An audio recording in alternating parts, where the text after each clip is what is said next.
Hi, I'm Jay Garstecki. Welcome to Operation Fishing Freedom. Today we feature Joseph Lefthand, a U.S. Marine veteran turned artist.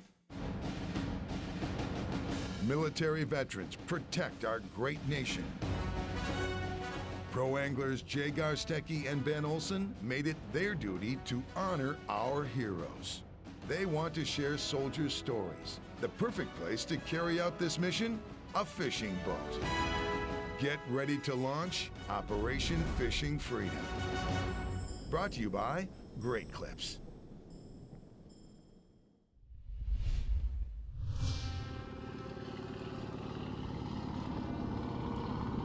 Perfect spot too.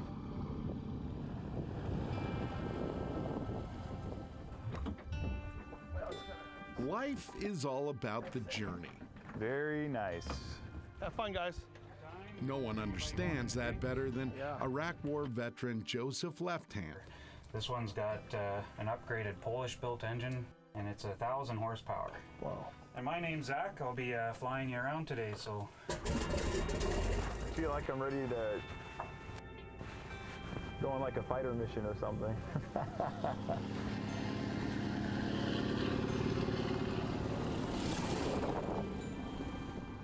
Joseph certainly understands the meaning of mission.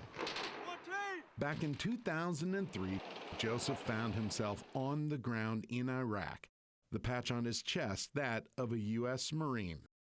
I remember hearing, rounds go by overhead and RPGs go by. I remember seeing my buddy duck down right when one went over. And so we knew that we were taking contact at that point. Today's mission might be a bit more serene. Listening to Joseph's stories on the quiet waters of Eagle Lake in Ontario, Canada. But he came back, so I figured I'd That is bring him crazy.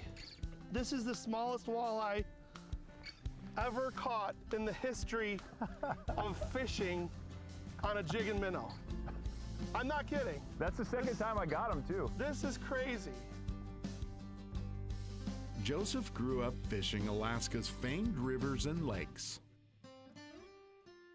My mother and my stepfather, after they were married, they ended up getting stationed up in Alaska. And then that's where I was born, was in Anchorage. My stepdad was stationed at the Air Force Base there for a few years, and then we ended up moving up to North Pole, which is outside of Fairbanks, along with my siblings. That's where I grew up, went to school. Joseph's last name, Lefthand, is derived from his mother's Native American heritage. When I got a little bit older, I learned about my grandfathers, Fred and Rudy, on my mom's side. And they were both in the Marine Corps during Vietnam in different units. And they were an inspiration for me to want to be part of that heritage as a Marine, but then also to model myself after what they had accomplished and what they had done. And you will get on all my yellow footprints, do you understand? Yes, sir! Grab all Fresh out of high school, Joseph joined the Marine Corps. The Marines sent him to boot camp in San Diego. Yeah, it's 13 weeks. Because it's a voluntary military, you're choosing to be there, right? So sometimes you may find yourself questioning why you chose to put yourself in that particular situation, but to be successful in the military, or even in that first step in boot camp, is to just not give up. Joseph did not give up. He would complete boot camp and be stationed at Camp Pendleton. So when I joined up, it was 2000. There was nothing really major going on as far as sustained conflict with a large number of military personnel. So my assumption was that I was going to join up in the infantry. I was going to do a couple deployments overseas, which was standard at the time, and then I would get out and do something else, figure something else out. But Joseph's path in the United States Marines would soon take an unexpected turn. So when 9/11 happened, that was a shock. September 11th, 2001, a day that forever altered our country and changed the life of a young soldier from Alaska. Game changer. to us, and it was a real game changer. It was, because that changed foreign policy and also what our place was in that policy. Operation Fishing Freedom is brought to you by Great Clips, Recon Boats, and by Evan Root Outboards. If you'd like to get some cool Operation Fishing Freedom gear, Or simply make a donation so that we can take more veterans fishing. log on to our website, operationfishingfreedom.com.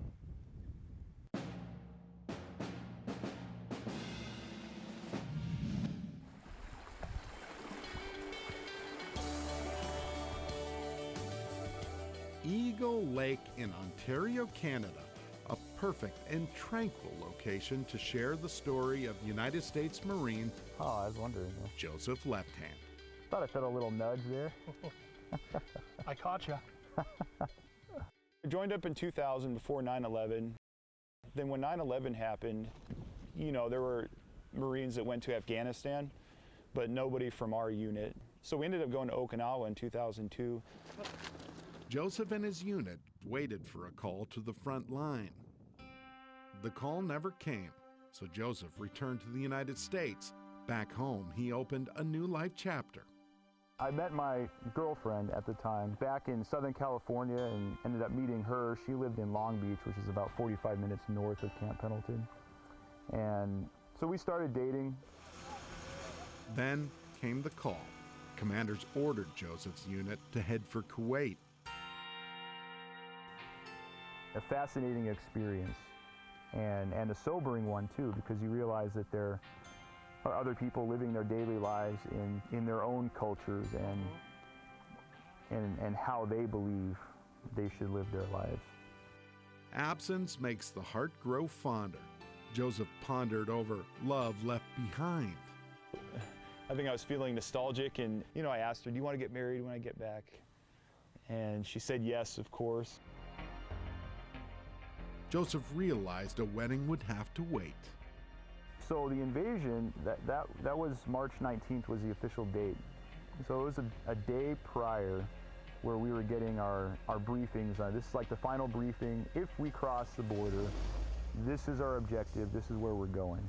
A border, an inevitable line, a boundary Joseph knew, when crossed, would change him forever.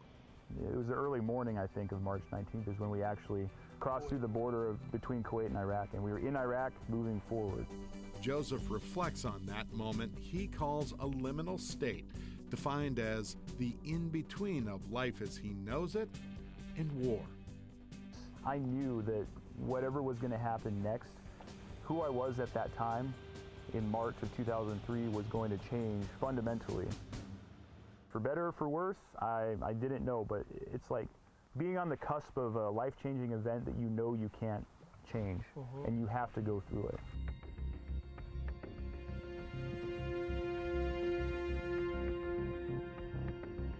His mission to fight through South Central Iraq and secure strong points or fighting positions.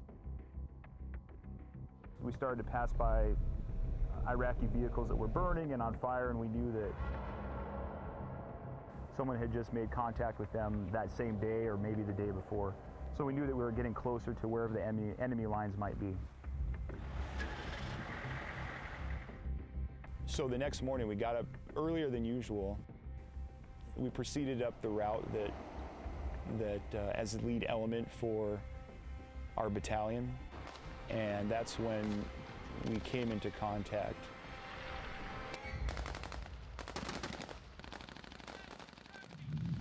Operation Fishing Freedom is brought to you by Great Clips, SKB Cases, and by St. Croix Rods.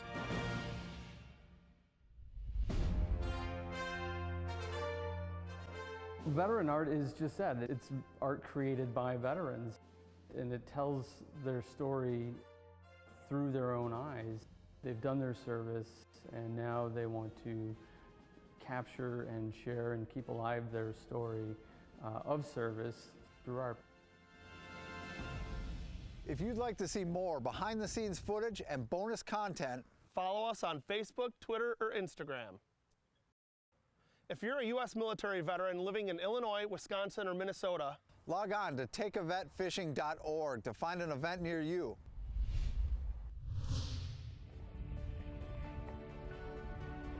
there you go. No fishtails yet on this quiet day on the water.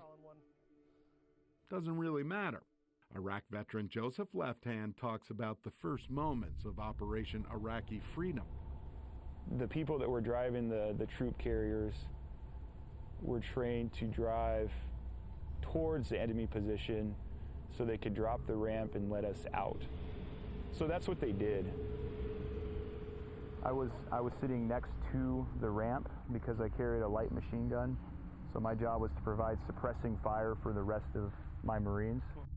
We didn't know what the terrain looked like until the ramp dropped and we got out.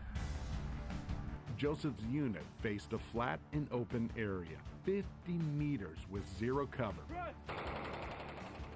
We had to rush and cover ground to make it to their position so we could have any type of cover. I remember looking over at my buddy and you just see this RPG like hit the ground and skip off and just keep going. Joseph says a sixth sense suddenly guided him. So I knew that they were getting close to firing another rocket and it was going to be close to my position. So the next time that I got up and ran, this was only maybe 2 or 3 seconds. As soon as I got down, just as I had thought, another rocket came down and exploded just a couple meters in front of me. And I remember like laying there like this and I felt nothing, you know, as far as no physical pain, anything like that. So I got up and kept moving, and we kept moving towards the enemy position. The 5th Marine Regiment moved quickly through central Iraq, clearing cities. They ended up in the capital city of Baghdad. They had this saying that like the road home is through Baghdad. Like we take Baghdad and then we can go home because the war is over, presumably. The United States invasion would last just over 30 days. Joseph received word his team would go home. And my fiance and I got married a month later. So we settled into married life, tried to figure out what that looked like for us. And I ended up getting out of the Marine Corps the next year in 2004. The newlyweds settled in Fairbanks, Alaska. Joseph and Heather's family quickly grew. Even so, Joseph struggled with the battle in his head. One too many soldiers face, post-traumatic stress. In 2011, his stress grew as doctors delivered news to his wife. She was pregnant with our 4th child, Joshua, and she had a large mass on her right breast, and it was inflamed and swollen. And so we had assumed that it was like mastitis or something. The news proved much more serious than expected. Doctors diagnosed Heather at just 28 years old with stage 4 cancer.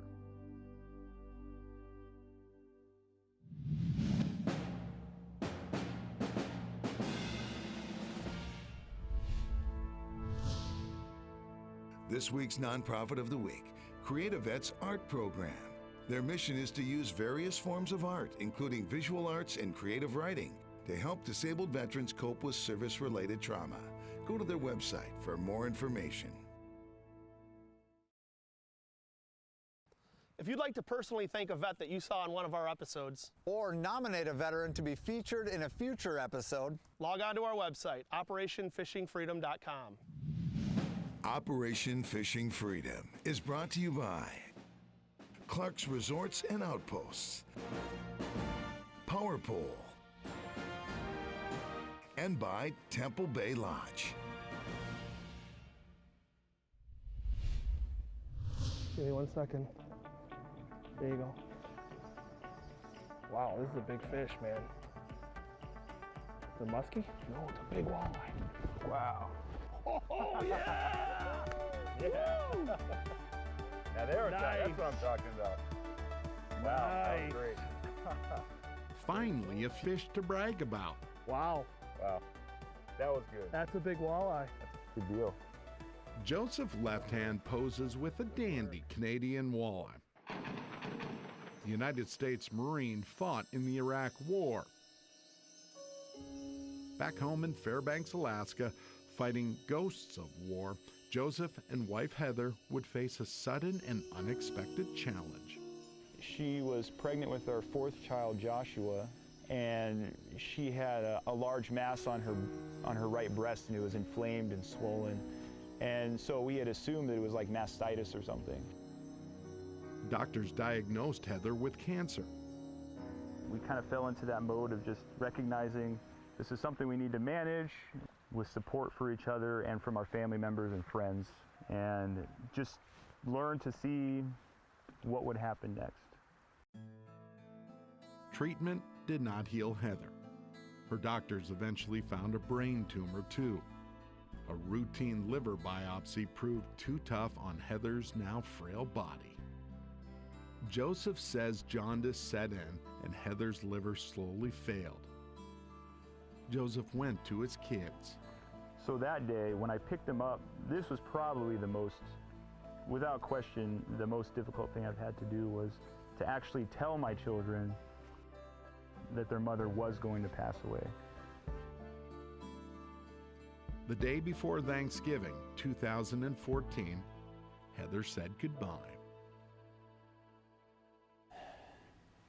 The first few months it was just like pure survival as a family, and for me as a father. Joseph battled both grief and post-war stress. Joseph fought to find a path for his 4 children. I said, I will finish my bachelor's, and then I will apply to a master's program in some arts-related discipline. Joseph found solace in art. It quickly became his hobby and his career. And about that time in 2016 is when I heard about CreatiVets from a friend.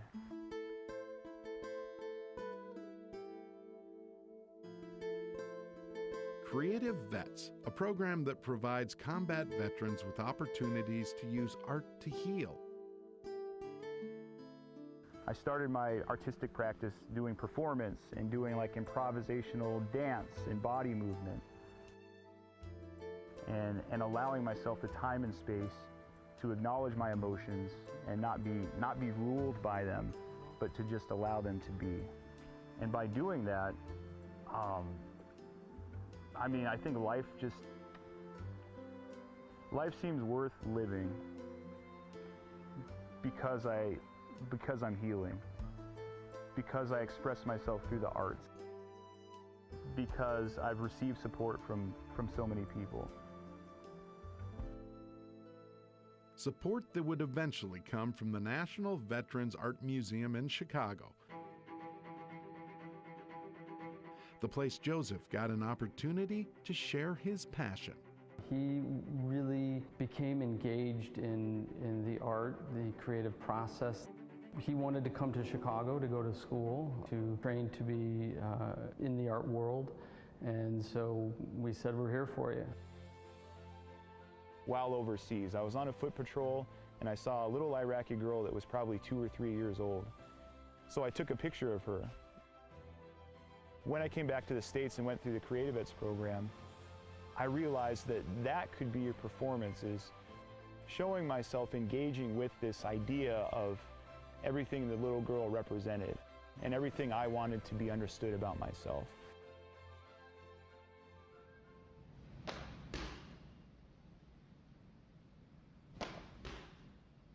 By collecting their stories through art and sharing them to the community, it helps our communities understand what it means to be a veteran and what it means to serve your country. This is a custom St. Croix rod that was made by Angry Bear Custom Rods.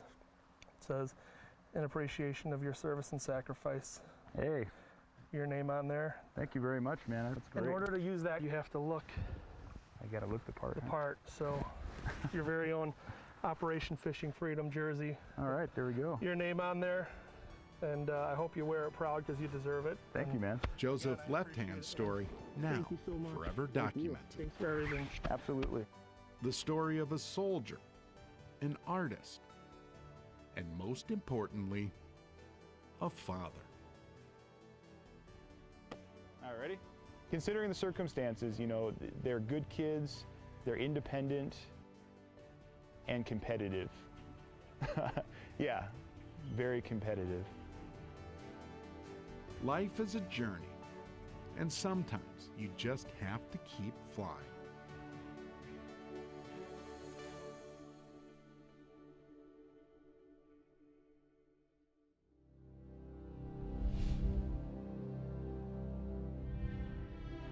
If you'd like to thank the veteran that you saw in today's episode, log on to OperationFishingFreedom.com and click on the Thank a Vet button. We'll make sure they get your message.